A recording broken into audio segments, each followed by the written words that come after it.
একটি ভুল অপারেশনে বদলে গেছে একটি পরিবারের পুরো জীবনচিত্র।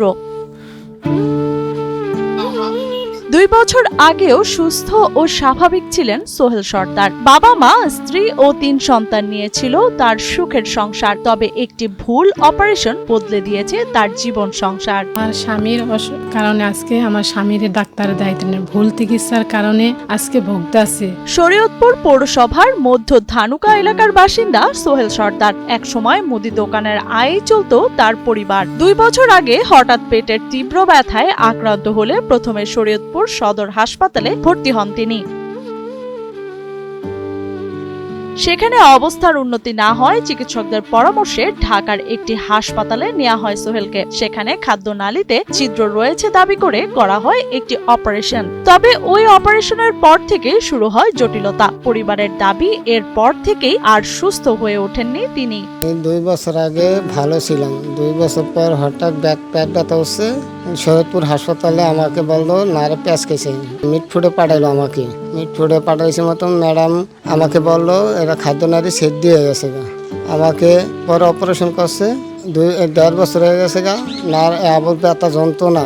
পরে আমাকে বললো এখন সার্জারি করা লাগবে, প্লাস্টিক সার্জারি। এখানে না ঢাকা মেডিকেল নাহলে পিজিতে। আমি গেলাম পিজিতে, আমাকে বললো 1 বছর লাগবে অপারেশনে।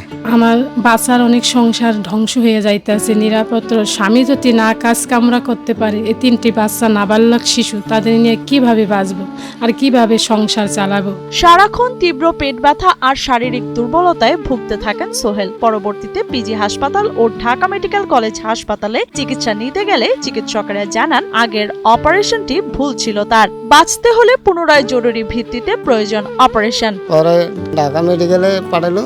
ঢাকা মেডিকেলে আমাকে বললো, স্যারে বললো তোমার ভুল অপারেশন হয়েছে, মানে ভুল অপারেশন, এই চিকিৎসা এই অপারেশন করতে তোমার এত টাকা লাগবে, 1.5 লক্ষ। ওখানে আমি গরিব মানুষ, আমি এখন পাবো কই এত টাকা পয়সা? আজ স্বামীরে কিভাবে আমি ডাক্তার দেখাম? টাকার কারণে স্বামী আজকে ভুগতেছে। কিছু টাকা যদি আপনারা দিতে পারতেন, আজকে স্বামী ডাক্তার দেখাইতাম, ভালো চিকিৎসা করতে পারতাম।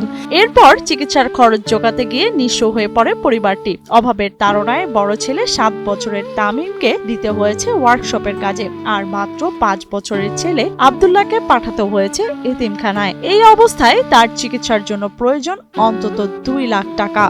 আমি বর্তমানে অনেক সমস্যা, আমি চলতে কষ্ট, খাইতে লইতে, পোলাপানের লেখাপড়া করাইতে পারতাছি না। আমার চলতে অনেক কষ্ট হইতেছে। ঢাকা যাম অপারেশনে, এত টাকা মিলাইতে পারছি না। আমার 2 ছেলে 1 মেয়ে। এক ছেলে ছোট 7 বছর, সেই ছেলেকে আমি এতিমখানায় দিয়েছি। আর এক ছেলে দেখা যেতেছে ছোট, সেটাকে আমি অনেক কি করবো, এটাকে কাজে দিয়েছি, ওয়ার্কশপে কাজে দিছি। আজকে আমার সংসারে আমার 3টি ছেলে মেয়ে, 2টি ছেলে 1টি মেয়ে। একটা ছেলে আজ টাকার অভাবের কারণে আজকে মাদ্রাসা এতিমখানায় দিয়ে আসছি। আরেকটা ছেলে ছোট, তারও 6-7 বছর, তার আমি দিয়েছি আজ কাজে, ওয়ার্কশপের কামে। আঙ্গ বাঁচার খুবই অনেক কষ্ট। এমন অবস্থায় সরকারিভাবে ও সমাজের বিত্তবানদের কাছে সাহায্যের আকুতি ভুক্তভোগী পরিবার ও এলাকাবাসীর। সরকার সবাই আমাকে সহযোগিতা করতেন, আমি একটু ভালো হইতাম। আপনারা যদি আমার স্বামীকে টাকা দিতে সাহায্য করতে পারতেন, তো আমার স্বামীকে আজকে ডাক্তার দেখাইতে পারতাম। এই বিষয়ে পরিবারটির সাথে কথা বলে পাশে দাঁড়ানোর কথা জানিয়েছেন জেলা সমাজসেবা অধিদপ্তরের উপপরিচালক SM আনোয়ারুল করিম। যেহেতু 2 জায়গা থেকে ব্যর্থ হয়ে আসছে, আমার মনে হয় যে পিজিতে গেলে আমার মনে হয় ভালো হবে। আর আমরা যতটা সম্ভব আমি চেষ্টা করব যে এখান থেকে আমাদের কাউকে দিয়ে কাজটা যেন সুন্দরভাবে করানো যায়। আমরা চেষ্টা করব ইনশাল্লাহ। সরকারি ও বেসরকারি সহযোগিতায় পারে শয্যাশায়ী সোহেলকে বাঁচাতে। তাই সমাজের বিত্তশালীদের এগিয়ে আসার আহ্বান সকলের।